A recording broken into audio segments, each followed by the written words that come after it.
What's going on today, guys? So I got the Captain America shield on because I am so excited for Civil War. I'm seeing it tomorrow night. I cannot believe it's finally here. I am just so excited, and I will be reviewing The Winter Soldier right after this video. But right now I'm going to talk about every MCU movie from worst to best, because if I go from best to worst, this video will get sad very fast. And also, this is my second ranking video. The last one I did was yesterday for Star Wars movies. But today, this is even bigger. This is the Marvel Cinematic Universe, the movies that are the highest grossing films out today. These movies make so much money because we all love them. They're so fun, but not all of them have been great. So let's discuss from worst to best. Now guys, listen, from here on out, this is just my opinion. This is totally subjective. There may be a couple surprises throughout this list, some things that people are going to heavily disagree with, and I understand that that's going to happen. But please don't be dicks about it, okay guys? I'm just going to list off what I think. At number 12, we have Iron Man 3. Now guys, I know this may shock a lot of people, I know, because I like to be a very positive critic. I'm a much more positive critic than most critics are out there. I like to give movies a higher grade than usually most people do because I find a lot of enjoyment out of it. But for this movie, I absolutely hate Iron Man 3, and I made a special video a couple weeks ago that I'm still in the editing for, specifically for this movie. Because there are so many things in this movie that make absolutely no sense, plot holes galore, there is so much stupidity in this movie, it's just hard to know that Shane Black actually wrote the script. Coming in at number 11 is The Incredible Hulk. This is by far the most forgettable Marvel film, and that's probably why it's so low on this list, because I really don't remember a lot about this film. I remember seeing it, I think, around the time when it came out, and I thought it sucked. Edward Norton was fine as the Hulk. He did a fine job. Liv Tyler was in it, too, and also that dickhead general is going to be in Civil War. But for the most part, guys, this movie was a very forgettable film, and I rewatched parts of it, and the CGI is just so noticeable. It's just a forgettable movie, and I really don't care about it, so let's just keep going. Coming in at number 10 is Thor: The Dark World, or Thor Part 2. In all honesty, guys, this is another forgettable Marvel movie. I remember seeing it when it first came out, and I was like, it was okay. I wasn't really blown away by it at all. I think Chris Hemsworth does a good job as Thor, but in my opinion, it's a very forgettable film because the villain of this movie is one of the worst developed villains ever. I don't even remember his name. I think it was like Malekith or something. But the worst thing is that this villain has nothing to do with anything in the MCU universe. He's got nothing to do with it because this is all on Asgard. This is not on Earth. This is not centering around the Avengers. This is way out there. So it makes a much less compelling villain for a very lackluster film because there wasn't anything really great in this movie at all. It's a forgettable film, and I don't think it's anywhere near as good as the first movie, which I'll mention that's higher up on this list. Coming in at number 9 was Marvel's AntMan. Guys, in all honesty, I don't really know what to think about this movie. I did not like it the first time I saw it. I saw it a second time, and I thought it was a little better than the first time I saw it, but overall, it's just an okay movie. Just like Thor: The Dark World, the villain of this movie is incredibly underdeveloped. I did not care about him at all, and I swear to you guys, I swear, 5 seconds in, I'm like, that guy's the villain. I could tell so fast because he's so poorly written, weak, and undeveloped, and I didn't really care at all. I think that Michael Douglas does do a good job, but Paul Rudd, I think, was pretty good as Ant-Man. I think he's the biggest bright spot of this movie. Michael Peña's character was funny, but this is the problem I had with the movie, is that it tried to be too many films at once. At one moment, it tries to be this caper Italian job type film. At other points, it tries to be just a smooth-on comedy with some dry humor. And then at other times, it's trying to be an action movie. And then somewhere deep down is the movie that I think we all wanted to see. And I fear that that's because of the change of directors. Originally, Edgar Wright was going to direct this movie. And it was one of the dumbest decisions ever for Hollywood to say, nope, we don't like your idea. We're just going to hire someone else. Because Edgar Wright is a fantastic director. Coming in at number 8 is Iron Man 2, or the sequel to Iron Man. Now, I know most people actually really hate this movie. I know a lot of people have strongly disliked this movie for not containing a lot of action sequences. And I rewatched the movie and I thought, I liked it. I didn't love it, but I don't hate it at all. I think it's a pretty solid film. I love Robert Downey Jr. as Iron Man in this movie, because in Iron Man 3, he just turns into a complete dummy.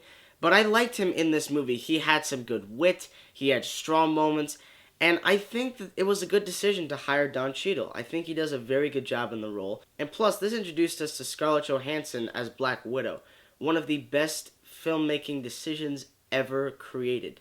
Thank you guys for hiring Scarlett Johansson, because it just makes this movie have a much higher rewatchability.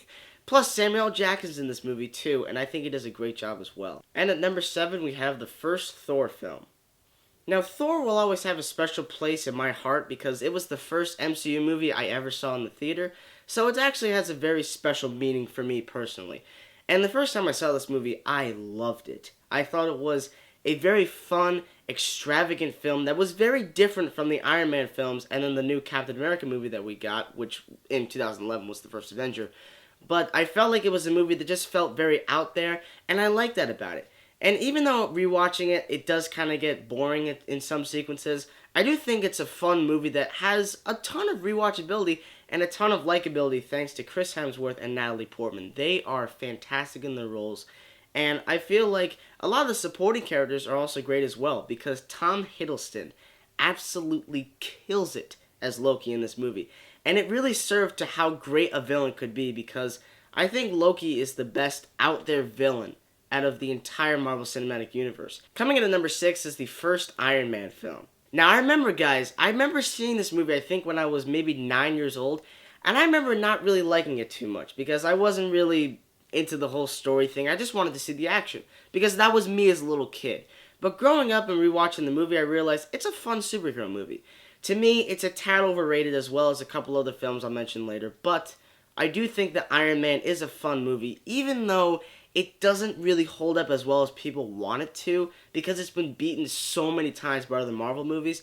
However, there is a ton of likability in this movie, particularly to Robert Downey Jr., who absolutely saved his career by playing Tony Stark. You could not have found a better Tony Stark than Robert Downey Jr. He just owned that role for the first 2 Iron Man films, and then completely just destroyed it in Iron Man 3, but that's probably because of Shane Black. Coming into number 5 is Avengers Age of Ultron.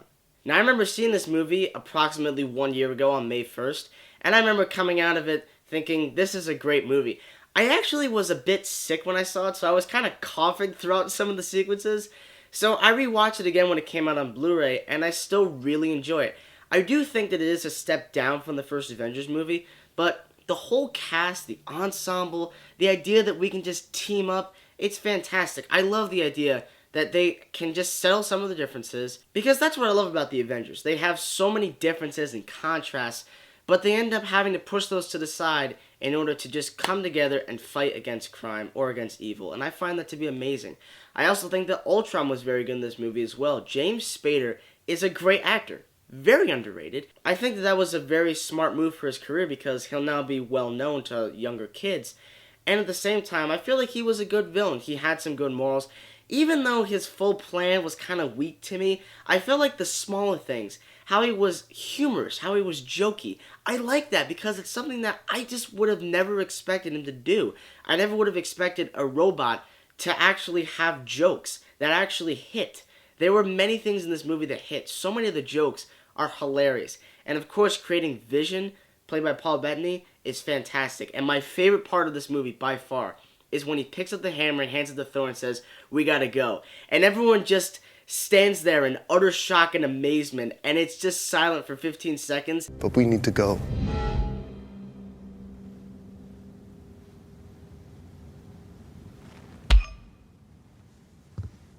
Coming in at number 4 is Captain America: The First Avenger. Now, this may also surprise a lot of people that it's this high up on the list. I'll never forget seeing this movie in theaters in 2011 and just being blown away by it. It came out on my birthday, and it was just a great birthday present because it was such a cool, awesome, fun movie that really showed the golden age of Captain America. And even though Red Skull isn't the best villain ever, he's far from being the worst, because he does have some development, and I like the character of him. He actually does a very good job playing the Red Skull, and Hugo Weaving is a very underrated actor like James Spader. But I like the fact that Captain America is a true person, as Steve Rogers. He's a good man, and he has to remain being a good man, and he does do that becoming Captain America. He saves people, he does all these incredible things, and that's why I really like this movie, because He's such a good character. He's a very likable character. And that's absolutely why I want to side with this man for Civil War. At number 3, we have Marvel's The Avengers. Oh, guys, this was the film that brought all of them together. This was that first time where we got to see all of these superheroes team up to fight against evil. Joss Whedon, who is a very famous director and famous for loving comic books, made this movie with a passion, and you can just feel it throughout many of the shots. And these actors, they're having a blast. Chris Evans, Scarlett Johansson, Chris Hemsworth, Robert Downey Jr., they're all having just a great time filming this movie. And I love the fact that this was the first time that we got to see all that witty banter between them. And despite the fact that I do think it's just a tad overrated as well, and I feel like the second act of the movie kind of drags a little bit, I feel like the third act really picks up and makes one of the best and most entertaining climaxes ever put up on the silver screen. At number 2, we have Guardians of the Galaxy. By far, the most different, abstract Marvel film we have gotten is without a doubt Guardians of the Galaxy. And what better for it? Because this movie, I love it. It's amazing. It is such a fun, entertaining sci-fi action comedy because it blends all of that in extremely well. And I mean, the characters. This movie has amazing characters. Star-Lord is excellent. Chris Pratt in this role, I think, is the reason why I really love Chris Pratt. This guy could do action and he can do comedy. He can be so hilarious. There are so many great jokes in this movie. We even have a tree that says, "I am Groot." And he became one of the most popular characters of 2014 and one of the most popular characters in the MCU, as well as Rocket Raccoon, played by Bradley Cooper. Fantastic. This movie, I love it all around. It's got great characters, the action's good, the story's good, the new locations feel fresh and welcoming. The villain, I think, is actually pretty good, despite a lot of people hating on Ronan. I feel like he was a good villain, and like I said, by far not even close to the worst on this list. I think that this movie blends action, comedy, and sci-fi to another degree. And hopefully you guys should know by now, judging from the shield on my shirt, that my number 1 pick for the best MCU movie I've seen so far is none other than Captain America: The Winter Soldier.